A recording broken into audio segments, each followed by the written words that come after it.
ফসলের হাসপাতাল। শুনতে একটু অবাক লাগলেও অভাবনীয় এই উদ্যোগ নিয়েছে নেত্রকোনার কৃষকরা। উৎপাদিত ফসলের রোগবালাই হলে এলাকার অভিজ্ঞ চাষিদের পরামর্শ নেওয়া হয়। অবশ্য বেশি জটিল সমস্যার সমাধান দেন কৃষি কর্মকর্তারা। এই পদক্ষেপে জেলার আশেপাশের কৃষকদেরও আগ্রহ কিন্তু বাড়ছে। শ্রীলঙ্কা আবারও রপ্তানিতে শীর্ষে। রোগী বা প্রাণী নয়, ফসলের সেবায় তৈরি হলো গোটা একটি হাসপাতাল। তাও খোদ কৃষকরাই নিয়েছেন এই উদ্যোগ। উৎপাদিত ফসলের রোগবালাই হলেই এলাকার অভিজ্ঞ চাষিদের ডেকে নেওয়া হয় পরামর্শ। জটিল কিছু হলে নেওয়া হয় স্থানীয় কৃষি কর্মকর্তাদের মতামত। শুধু তাই নয়, নেত্রকোনার আটপাড়া উপজেলায় তোষাইপাড়ের কৃষক সংগঠন নামের এই প্রতিষ্ঠানে 504 জাতের বিলুপ্ত ধান সংগ্রহের রেকর্ডও গড়েছেন তারা।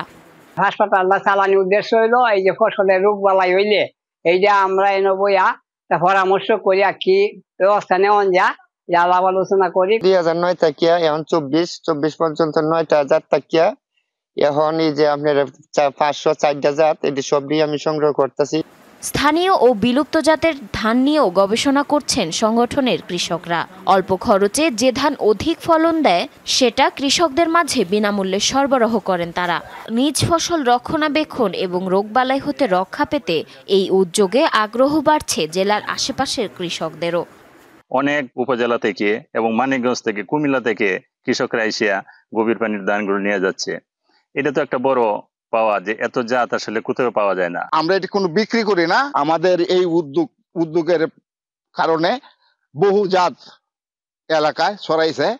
কৃষি বিভাগের কর্মকর্তা জানান, এ উদ্যোগে সরকারিভাবেও সহায়তা করা হচ্ছে।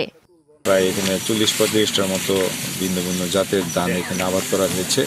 এটি আমাদের দেশের যে বৈচিত্র্যময় ধানগুলি ছিল সেগুলি জাতগুলি মাঠ পর্যায়ে ধরে রাখার জন্য তাদের এই উদ্যোগটাকে আসলে একটা প্রশংসার দাবিদার।